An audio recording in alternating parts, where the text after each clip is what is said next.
All I know about League of Legends is that it took my high school best friend away from me, which has nothing to do with my delayed binging of this show. I just assumed that the pretty colors were all it had going for itself, and I assumed some degree of shallowness from all the characters looking distractingly attractive. Not a single artist was going to leave that office with a paycheck until it was made certain that every character was serving a look from start to finish. Arcane, a thirst trap disguised as world building. My snobbery requires me to be baited by good lines and not salacious fan art. Nice try, but sensing that all the heavy shipping making its way onto my feed might hit on some worthwhile melodrama, the secret sauce underneath the best fantasy out there, I figured I'd give this one a try, aside from me feeling a little left out as if missing out on some cultural event. Truth be told, it's written almost as well as it's designed. Almost, but could you imagine? Blame Season 2, I'll get there. But more important than its many flaws are what got me to binge the first season in half a day, and rare have been the times when style was worth that level of engagement. Not to discredit the deep commitment put into the art direction not often found in works this expensive, this mainstream. Being an animation fan means being accustomed to the medium's aesthetic variety, but let's acknowledge the unfortunate fact that Arcane might repulse a commoner due to the simple fact that it doesn't look like a Pixar film. To a lot of people, Arcane just might look like this. Animation is often deemed as not worth people's time unless it's Disney slop for parents to show their toddlers. What happens if the animation isn't toddler friendly?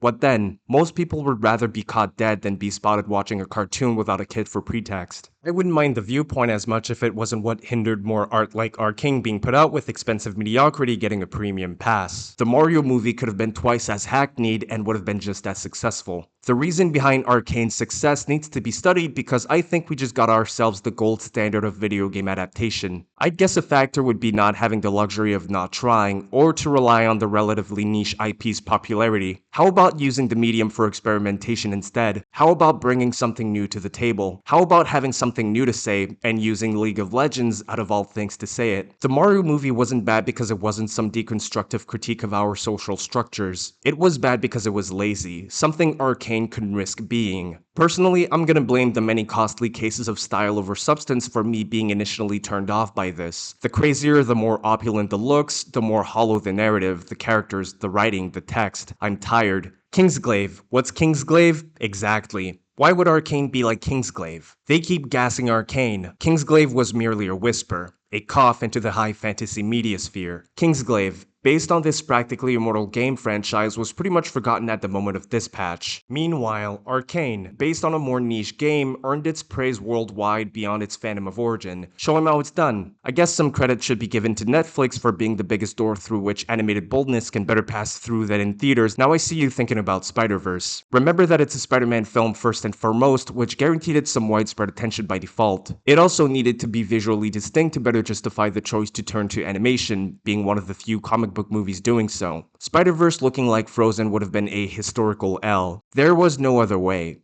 Love seeing animation geared towards an older demographic without shame to exploit the whole color spectrum as would a single minute of League gameplay, which, by the way, if you ever try to sell this to an older relative searching for new shows, maybe don't say that it's based on a game. I think you'll scare them off. Newsflash, not everyone's a gamer. It's easy to forget that with all those streamer celebrities taking over the net, but the gamer stench still persists, making such things a harder sell. Try name-dropping Star Wars as a reference. I mean, there are lasers and cool weapons in it. You know, like a Star War. I can confirm that it's pretty easy to forget that it's even based on a game until you're halfway into the series and remember that your addicted high school friend remained as that one guy. It's nice to know that someone's getting spoiled by seeing the source of his childhood obsessions being honored through the MCU's Phase 1 treatment, with their respective gimmick now connected by a story thread for them to all tightly fit into the given narrative format. Good job. I think my favorite screenwriting bit from the whole show was syncing two pivotal moments, one being a breakthrough and the other an enticing incident, both revolving around the magic, which fortunately didn't overshadow the melodrama, the show's secret sauce. You come for the magic, you stay for the drama.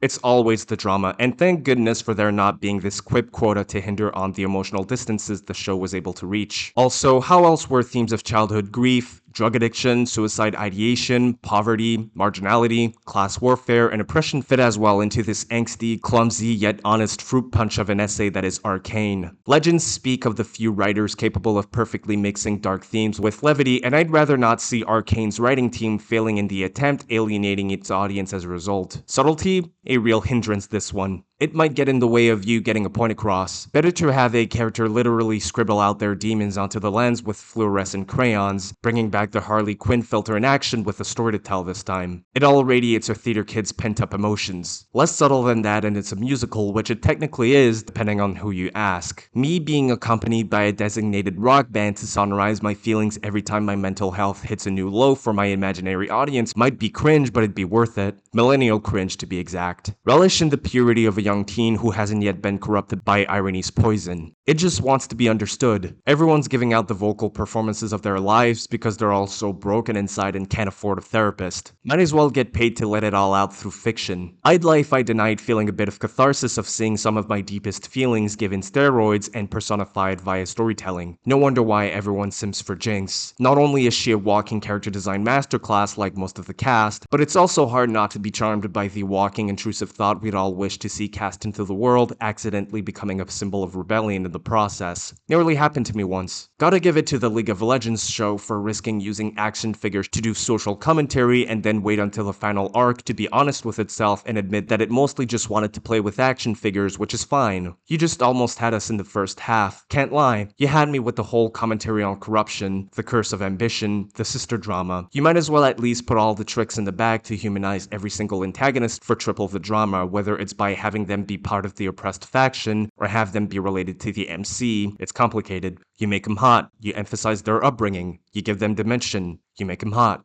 Who cares? It's worth the risk of romanticizing deplorable behavior. I was getting pretty tired of attributing scars or various types of deformities to villains, but Selko's almost paternal charisma was refreshing enough a direction to make up for the cliche. He's designed like a villain, he's shot like a villain, but he behaves like someone with a soul. Not that he's innocent. It's a pretty huge list from manipulation, grooming, drug enabling, corruption, typical mafia boss activities. Like keep him jailed, without parole, but us knowing that he would have been a top tier uncle in another life didn't even necessitate it literally being shown, and what a surprise, he's hot. Regardless, you can totally see how he'd lure a kid into having part in his deeds, and this actually has the courage and creativity to show the process, unlike Disney with all its money. Embarrassing. Him not dropping the father act long into the relationship as a more cliched villain would was also refreshing. But how could he? Their relationship is as sincere as the show itself. I'm just glad that it wasn't the Joker-Quinn dynamic all over again with a different color scheme. See, try that. Say that it's like Batman, whether it's for the show looking like a Christmas tree, or the Bane juice, or Arkham City's flavor given to Zahn at times. There really is something in here for everyone. Did I mention everything and everyone being designed as if with the constant worry that you just might want to look away from the screen? Truly the most shippable cast of characters ever put on television, less for their actual chemistry and more for the hot mess they create by sharing a frame together doing whatever the plot demands. A plot? What's that? I was too busy inspecting everyone's jawlines literally painted onto the screen. Even Silco's profile is constantly taken advantage of by the storyboarders, making an icon out of that nose. Here we have another win for the furries. Keep the cat's reparations coming. But in all seriousness, this combined with the fact that it's just keyframe after keyframe after keyframe, calling explicit attention to the brushstrokes, adding that delicious finishing touch, almost made it an overwhelming watch. The show spends its whole duration wearing its creative process on its sleeve, reminding you that it was painted, modeled, animated, and painted over by the best of the best. AI could never. These people just keep calling themselves out. Using design and aesthetics to break tonal conventions in the name of fun takes brain power, courage, ambition, authenticity, all things which AI tech bros will forever lack. How else could they even come close to combine the themes Arcane tackles with a Mario Kart type slot machine biomechanical arm? I was taught by anime and the Wachowski sisters at an early age that flashy designs don't have to come at the expense of a serious tone. We stand art made by grown-ups who haven't lost their whimsy. Adult creation and consumption doesn't need to be austere.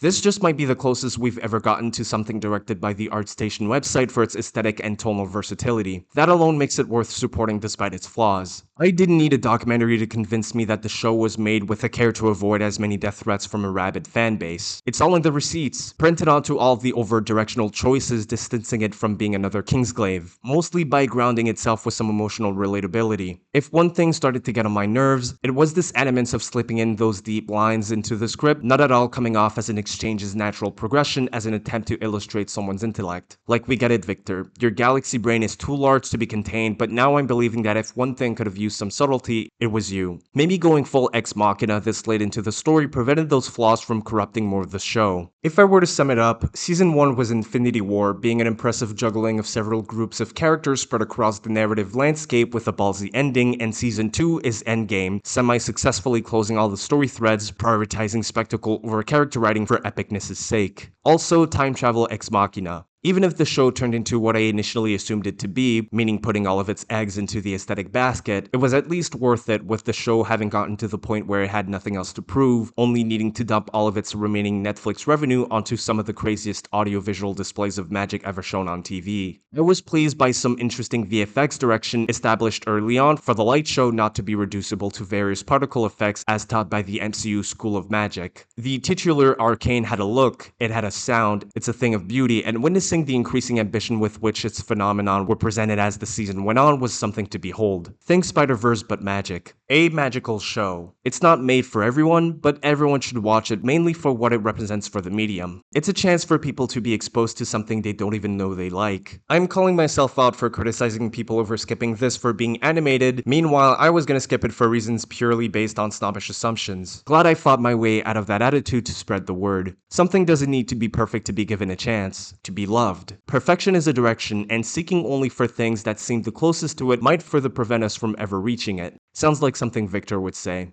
Sometimes originality and ambition are enough. Arcane had lots of that to spare and more. The pretty colors were also very nice. Treat yourself and watch a cartoon.